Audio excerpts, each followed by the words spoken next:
Shalom, Bapak Ibu yang terkasih di dalam Tuhan. Saya dan keluarga mengucapkan selamat Hari Natal, damai sejahtera dan sukacita bagi setiap kita yang mempercayai bahwa Tuhan melawat umat-Nya. Puji Tuhan, saudaraku yang dikasihi Tuhan. Hari ini saya kembali akan menyampaikan firman Tuhan. Sehubungan dengan Natal, tema pada malam hari ini bicara soal refleksi Natal. Bapak Ibu yang dikasihi Tuhan dan Bapak Ibu yang sedang berkumpul bersama keluarga, kita akan mendapatkan firman Tuhan yang luar biasa, bicara soal Natal, bicara kehadiran kebenaran-Mu dibentuk dengan Bapak Ibu yang dikasihi Tuhan, terpujilah nama Tuhan. Hari ini tema khotbah saya adalah refleksi Natal. Bapak Ibu yang dikasihi Tuhan, tidak diduga bahwa Tuhan mau menjadi manusia. Tidak ada yang bisa duga sebelum-sebelumnya Bapak Ibu. Siapa yang menduga bahwa Tuhan melawat umat-Nya menjadi manusia, bahkan tidak diduganya ini menjurus ketidakpercayaan. Tetapi saudaraku, kita percaya akan hal demikian. Setiap kita, setiap manusia sesungguhnya membutuhkan belas kasihan Tuhan. Tanpa belas kasihan Tuhan, saudaraku, kita tidak memiliki hidup. Sebab hidup kita adalah berdasarkan belas kasihan Tuhan. Puji Tuhan, hari yang baik ini, di hari Natal ini, saya akan menyampaikan firman Tuhan mengenai refleksi Natal. Refleksi adalah kilas balik dari peristiwa Natal, Bapak Ibu, yang permanen, yang ada pada kita, yang absolut, yang tidak bisa diganggu-gugat oleh siapapun, dan Bapak Ibu harus pegang di situ. Bicara Natal, bicara bukan satu peristiwa yang main-main. Bukan peristiwa yang sederhana, tapi peristiwa yang teramat istimewa. Peristiwa besar, peristiwa hebat, peristiwa dahsyat. Peristiwa yang sangat amat luar biasa. Bisa dibayangkan Bapak Ibu, jika tidak ada peristiwa Natal, manusia hidup dalam kegelapan. Manusia hidup dalam kejahatan, dalam kenajisan, dalam kebinasaan pada akhirnya. Tetapi puji Tuhan, saudaraku, kita mendapatkan belas kasihan Tuhan. Di seluruh dunia, umat Kristen merayakan sukacita yang luar biasa, sukacita yang Tuhan melawat umat-Nya.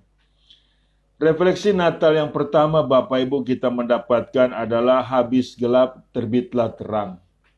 Habis gelap, terbitlah terang. Bapak Ibu bisa dibayangkan betapa orang dalam kegelapan, kalau tidak dilawat oleh Tuhan. Kalau manusia mencari Tuhan itu tidak mungkin, saudaraku. Tidak mungkin, saudaraku. Kenapa demikian? Karena manusia lebih cenderung mementingkan dirinya sendiri dan hidup egoisme. Tidak kepikir manusia yang berdosa untuk mencari Tuhan. Justru Tuhanlah yang mencari manusia. Ini bicara soal nilai-nilai kebenaran. Ayatnya saya ambil dalam Lukas 1 ayat 26 sampai 31, demikian firman Tuhan. Dalam bulan yang ke-6, Allah menyuruh malaikat Gabriel pergi ke sebuah kota di Galilea bernama Nazaret, kepada seorang perawan yang bertunangan dengan seorang bernama Yusuf dari keluarga Daud. Nama perawan itu Maria. Ketika malaikat itu masuk ke rumah Maria, ia berkata, "Salam, hai engkau yang dikaruniai, Tuhan menyertai engkau." Ketika malaikat itu masuk ke rumah Maria, ia berkata, "Salam, hai engkau yang dikaruniai, Tuhan menyertai engkau." Maria terkejut mendengar perkataan itu, lalu bertanya dalam hatinya, apakah arti salam itu?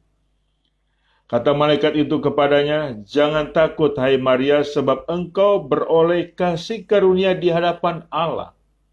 Sesungguhnya engkau akan mengandung dan akan melahirkan seorang anak laki-laki, dan hendaklah engkau menamai dia Yesus. Saudaraku, Firman Tuhan jelas mengatakan, engkau mendapatkan kasih karunia Tuhan. Engkau yang dikaruniai kasih karunia dari Tuhan. Itu sungguh luar biasa, saudaraku. Mendapatkan belas kasihan Tuhan. Mendapatkan kasih karunia Tuhan itu sungguh luar biasa yang tiada bandingnya. Inilah satu nilai, saudaraku. Terang Tuhan sudah menjamah setiap manusia. Siapa kita ini, Bapak Ibu, kalau kita berpikir untuk layak mendapatkan kasih karunia Allah? Ya kan? Ini sungguh luar biasa. Bapak Ibu jangan mempermainkan kasih karunia Allah yang sudah ada pada kita secara permanen. Yang kita percayai lawatan Tuhan yang bernama Yesus Kristus. Sukacita ini sukacita yang tidak bisa ditukar dengan apapun, sampai kapanpun. Seseorang yang tidak mendapatkan kasih karunia Tuhan, dia hidup dalam kegelapan. Tidak ada terang Tuhan di dalam hidup orang tersebut. Mereka boleh mendirikan agama begitu banyak, tetapi saudaraku, apa yang mereka cari? Hanya keuntungan materi. Dan tidak bisa dan tidak mampu untuk bicara dalam kekekalan setelah kematian. Tetapi di dalam kasih karunia Allah kita sudah mengerti, kita sudah tahu, saudaraku. Kita sudah diampuni. Dan terang Tuhan kembali untuk hadir dalam hidup kita. Yang awalnya kita hidup dalam kegelapan, kemudian karena mendapatkan kasih karunia, kita mendapatkan terang Tuhan. Terang Tuhan menuntun kita kepada kebenaran-kebenaran yang dari Tuhan. Dan kita tahu sumber kebenaran itu hanya di dalam nama Tuhan Yesus Kristus. Di luar Yesus tidak ada kebenaran, saudara. Camkan baik-baik. Jadi, saudaraku, yang saya bilang habis gelap terbitlah terang itu benar-benar terjadi. Sehingga manusia tidak hidup lagi dalam kegelapan. Manusia hidup di dalam terang Kristus. Dia tahu mana yang dari Tuhan, dia tahu mana yang bukan dari Tuhan. Dia tahu mana dosa, mana yang tidak berdosa. Dia tahu mana yang tidak menyenangkan hati Tuhan dalam perbuatannya. Dan dia tahu mana yang menyenangkan hati Tuhan. Sesungguhnya, saudaraku, refleksi Natal itu seperti itu. Jikalau ada orang Kristen masih melakukan nilai kejahatan dan kenajisan, engkau sebetulnya tidak mengaksep dan tidak percaya akan terang Tuhan, akan kasih karunia Tuhan. Justru engkau sedang mempermainkan kasih karunia Tuhan. Dan engkau sedang menyia-nyiakan kasih karunia Tuhan. Tunggu tanggal mainnya, ada hal nilai akibat yang ditanggung kepadamu. Penting bagi Bapak Ibu setiap kita. Jangan sampai merayakan Natal hanya sebatas nilai pesta. Hanya sebatas nilai-nilai materi. Tetapi nilai-nilai rohaninya sangat amat lemah. Saya memperhatikan Bapak Ibu, semerbak Natal seringkali hanya bicara soal keduniawian. Bicara soal makan-makan, soal pesta. Tetapi nilai pertobatannya Bapak Ibu tidak ada. Dan pada akhirnya setelah merayakan hari Natal timbul berbagai penyakit. Akibat banyak makan, akibat begadang, akibat mungkin minum-minuman keras. Ini tidak bisa seperti itu. Bicara perayaan Natal tidak seperti bicara perayaan hal-hal yang duniawi, saudaraku. Kita harus introspeksi diri. Harus ada refleksi dalam hidup kita. Apa arti Natal? Apa makna Natal, saudaraku? Kalau kita sudah mendapatkan belas kasihan Tuhan dan sudah percaya di dalamnya, apa timbal baliknya kita perbuat untuk Tuhan? Sudah barang tentu kita hidup untuk mempermuliakan Tuhan, bukan? Dan tidak lagi berjalan dalam kegelapan. Dan tahu mana yang dari Tuhan, mana yang bukan. Persembahkanlah tubuhmu sebagai persembahan yang hidup, yang kudus, yang berkenan kepada Tuhan. Itulah ibadahmu yang sejati. Refleksi Natal ini, saudaraku, harus kuat permanen dalam hidup kita. Kalau kita sering merayakan Natal tapi hidup dalam kegelapan, kita mencampakkan nilai-nilai tersebut yang pada akhirnya kita akan berakibat fatal, saudara. Tuhan sudah berkenan bagi setiap kita, sebagaimana Tuhan berkenan kepada Maria. Hidup kita harus mempermuliakan Tuhan Karena Tuhan sudah untuk berkenan. Tidak ada lagi batasan kita dengan Tuhan. Bahkan Tuhan itu adalah Allah Immanuel, Allah menyertai kita. Saudaraku yang dikasihi Tuhan, refleksi Natal ini harus kita bawa sampai kelanjutan hidup kita terus-menerus sampai akhir. Karena sebentar lagi kita akan masuk tahun 2021. Dan kemudian saudaraku, masa depan kita bagaimana? Sudah tentu masa depan kita penuh harapan. Karena ada damai dalam hidup kita, ada sejahtera, ada sukacita.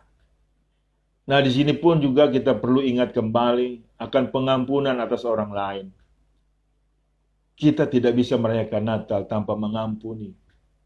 Kalau Tuhan berkenan, Tuhan mengampuni dosa kesalahan kita, kita juga harus mengampuni atas sesama kita. Sehingga kita bisa merayakan Natal itu dengan sukacita, damai sejahtera surgawi, saudaraku. Tidak ada dendam dan tidak ada kekecewaan. Sehingga hidup kita hidup yang selalu damai. Walaupun ada tekanan hidup. Melalui mungkin sakit penyakit. Melalui penderitaan, kesulitan ekonomi, permasalahan-persoalan. Damai sejahtera Tuhan itu hendaknya tidak hilang. Karena kita hidupnya terpelihara oleh Tuhan. Jika Tuhan berkenan, terpeliharalah hidup kita. Sampai selama-lamanya. Untuk setiap kita, refleksi Natal ini harus dicamkan baik-baik. Yang kedua, saudaraku, refleksi Natal adalah dari yang terkecil menjadi yang terbesar. Dari yang terkecil menjadi yang terbesar. Demikian firman Tuhan, Lukas 1 ayat 32. Ia akan menjadi besar dan akan disebut anak Allah yang maha tinggi. Dan Tuhan Allah akan mengaruniakan kepadanya tahta Daud bapa leluhurnya. Ia akan menjadi besar dan akan disebut anak Allah yang maha tinggi, dan Tuhan Allah akan mengaruniakan kepadanya tahta Daud bapa leluhurnya. Ini bicara sebuah proses, Bapak Ibu. Ini bicara sebuah nilai-nilai yang beranjak kepada nilai proses. Tuhan sendiri saja memakai nilai proses sih, tidak instan, Bapak Ibu. Di sini kita dipertunjukkan, dipertontonkan nilai-nilai yang sungguh luar biasa. Dari yang terkecil menjadi yang terbesar. Itu perhatian Tuhan, saudara. Nilai proses ini Tuhan hargai, saudara. Nilai berproses, nilai diproses. Dan ada proses. Lihat, saudaraku. Walaupun Tuhan Maha Kuasa, tidak serta-merta dia jadikan segala sesuatu mendadak, Bapak Ibu. Tidak ada proses. Jadi kita bisa ikuti perkembangan itu. Kita diajak melihat Tuhan berkarya melalui proses-proses yang sangat luar biasa. Hidup kita itu berproses, Bapak Ibu. Saya teringat akan penciptaan langit dan bumi dan beserta isinya. Ada hari pertama, ada hari kedua, ada hari ketiga, ada hari keempat, ada hari kelima, ada hari keenam, hari ketujuh Tuhan beristirahat. Ini satu nilai yang sungguh luar biasa, saudara. Jadi bukan sekali jadi, tapi ada proses demikian indah luar biasa. Saudara. Terprogram dengan luar biasa, saudara. Itu cara Tuhan. Kita pun demikian, harus bersedia diproses, Bapak Ibu. Tidak dadak-dadakan, tidak instan. Kita harus setia dalam berproses. Dari yang terkecil menjadi yang terbesar. Refleksi Natal dari yang terkecil menjadi yang terbesar di satu nilai proses yang sangat luar biasa, saudaraku. Sehingga setiap kita harus sabar. Sabar dengan waktu Tuhan. Sabar dengan cara Tuhan. Rancanganmu bukan rancanganku. Jalanmu bukan jalanku. Kalau kita bersedia diproses dengan waktu Tuhan, dengan keinginan Tuhan, Bapak Ibu, itu indah luar biasa. Walaupun melalui nilai-nilai masalah, nilai-nilai persoalan, Tuhan tidak pernah meninggalkan kita. Itu sebuah proses. Kita seharusnya tidak matang karbitan, Bapak Ibu. Kalau buat matangnya tidak berproses, itu pahit, Bapak Ibu. Nggak enak dimakan. Kalau buah itu matangnya di pohon melalui proses hari demi hari, Bapak Ibu, itu enak sekali kalau dia sudah matang. Begitu pula nilai-nilai rohani. Kalau Bapak Ibu diajar oleh orang-orang untuk instan, itu penyesat. Dalam refleksi Natal ini Tuhan menampilkan nilai sebuah proses. Sangat-sangat masuk akal Bapak Ibu. Dia memakai nilai-nilai manusia untuk mengerti akan nilai prosesi.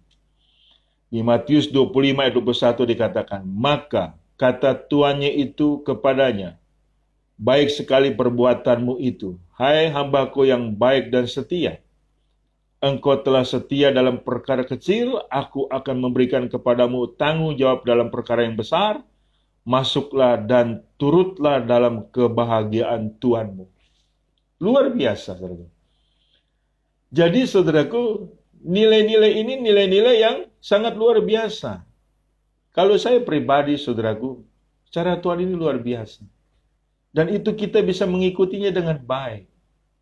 Jika Bapak Ibu ada masalah, ada persoalan, itu berproses. Engkau harus setia. Karena iman tidak bisa berdiri secara dadakan. Sedikit demi sedikit. Makanya jangan main-main dalam keseharian kita.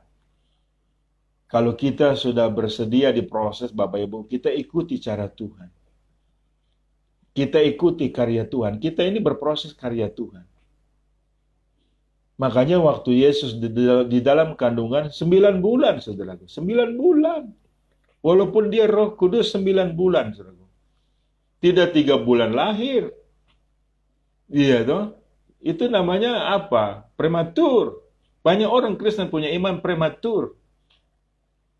Iya kan? Atau mungkin spiritual giant. Belum waktunya, saudaraku, udah mulai terlalu terburu-buru.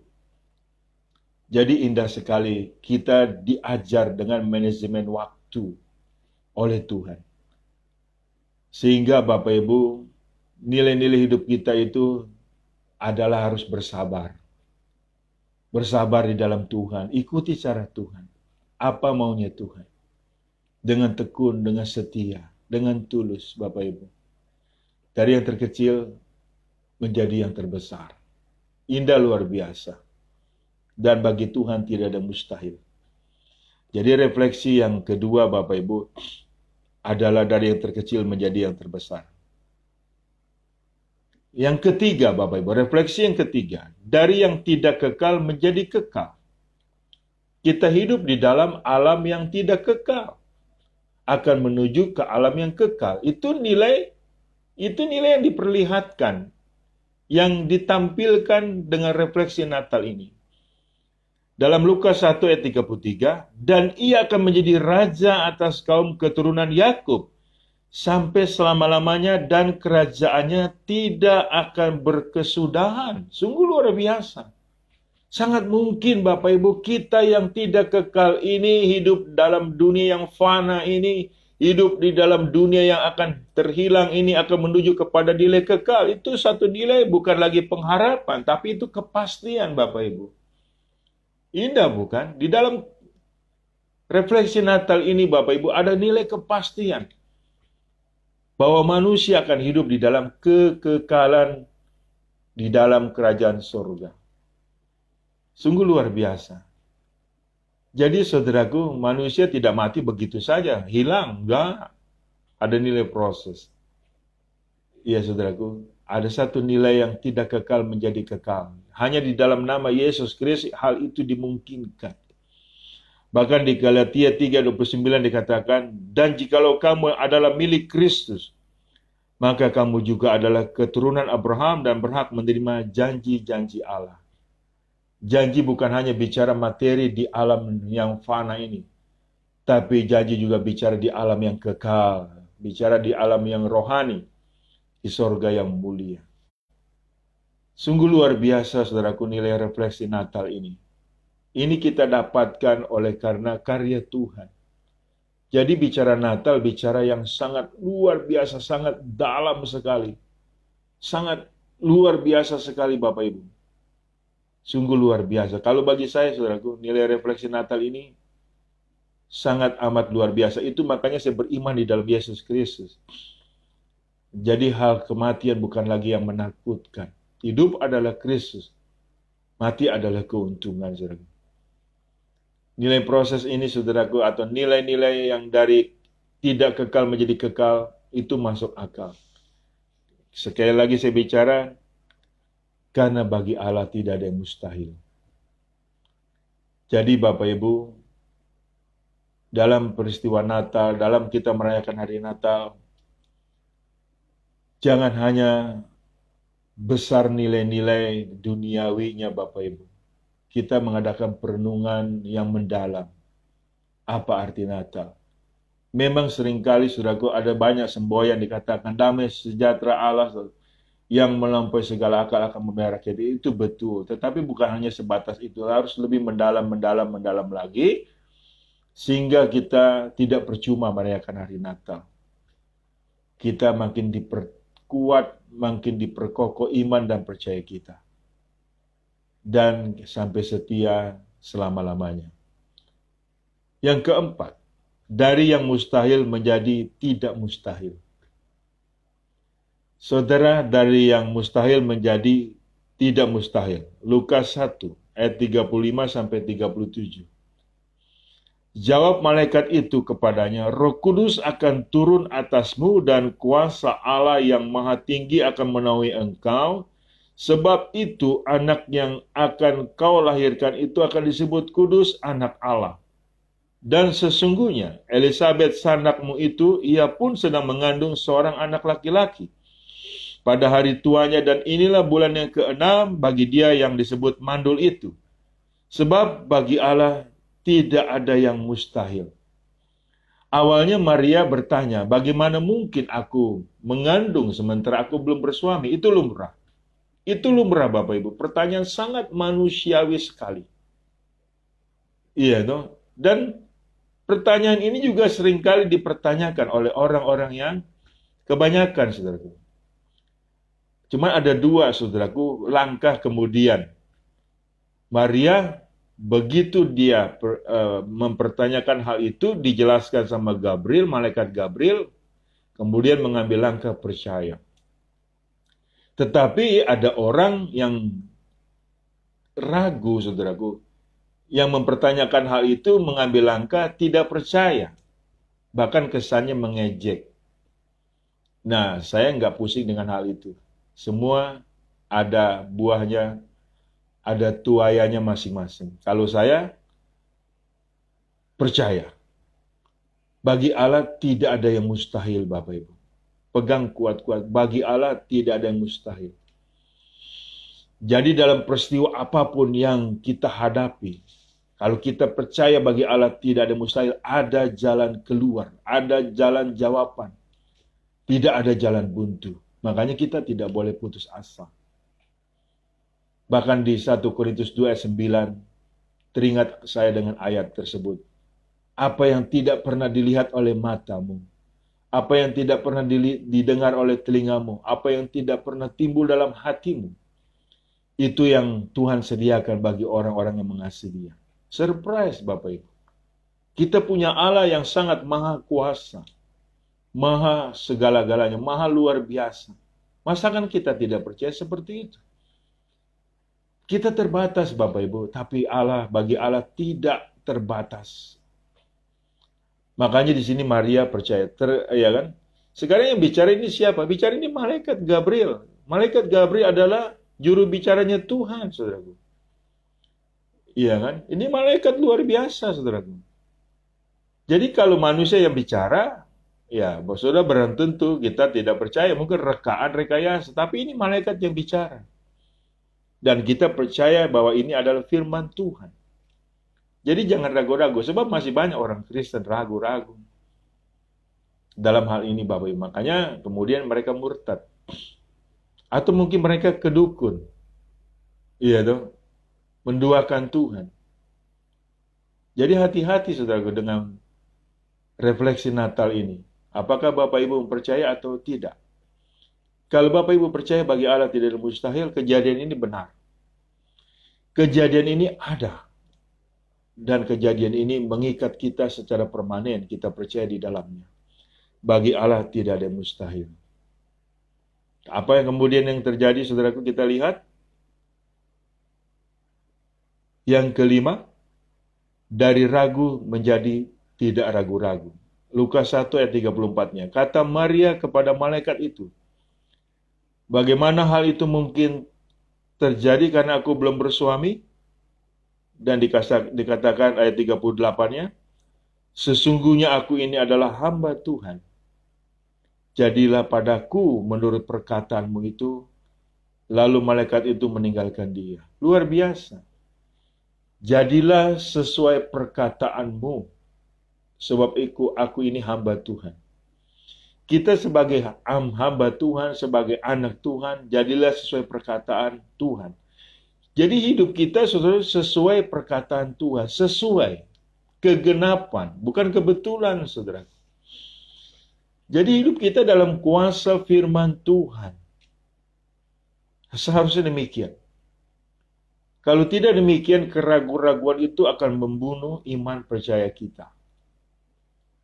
Dengan berdasarkan hasil dari omongan-omongan orang yang tidak percaya. Kita hanya melihat secara lurus saja bahwa Alkitab adalah firman Tuhan dan kejadian ini benar adanya dan bagi orang yang percaya diselamatkan. Tidak ada keselamatan yang di luar Yesus Kristus. Tidak ada juru selamat yang lain kecuali Yesus Kristus. Di kolong langit ini tidak ada nama lain yang di dalam nama tersebut manusia beroleh keselamatan. Namanya adalah Yesus Kristus, Bapak Ibu, yang dikasihi Tuhan. Mungkin Bapak Ibu mengatakan, saya sudah tahu, sudah mengerti, Pak. Oke? Apakah Bapak Ibu sudah setia dan akan setia? Ini penting. Bukan hanya soal tahu dan tahu. Kalau kita enggak setia, pada akhirnya tindakan kita menyimpang dari jalan Tuhan.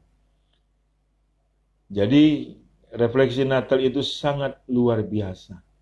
Sangat luar biasa.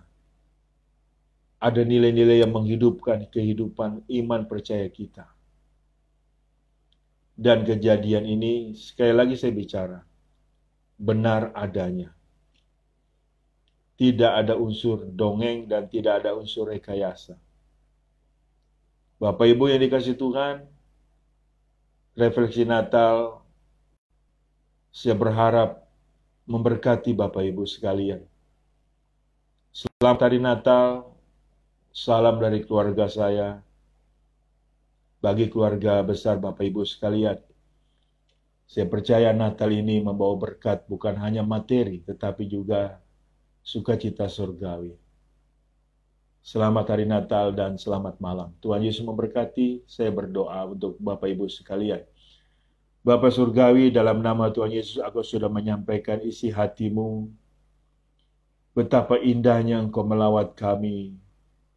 Betapa indahnya Engkau memberikan belas kasihan bagi setiap kami. Sehingga kami tidak binasa, melainkan kami beroleh kasih karunia Tuhan dan keselamatan yang kekal. Karena begitu besar kasih Allah akan dunia ini, sehingga Ia mengaruniakan anak yang tunggal dalam barang siapa yang percaya kepada-Nya tidak binasa, melainkan beroleh hidup yang kekal. Amin Tuhan, terima kasih. Tuhan berkati seluruh jemaat-Mu dimanapun berada. Berkati mereka Tuhan. Perteguh iman mereka dan lindungi mereka. Dalam nama Tuhan Yesus, aku sudah berdoa dan mengucap syukur. Haleluya. Amin. Bapak Ibu yang dikasihi Tuhan, terimalah berkat dari Allah Bapa di dalam cinta kasih Tuhan kita Yesus Kristus, di dalam persekutuan dengan Roh Kudus yang selalu menyertai kita, mulai dari saat ini sampai Maranatha. Tuhan datang kali yang kedua menyebut kita dalam kemuliaannya dan kita pun layak menerima kemuliaan Tuhan dari kekal sampai kekal.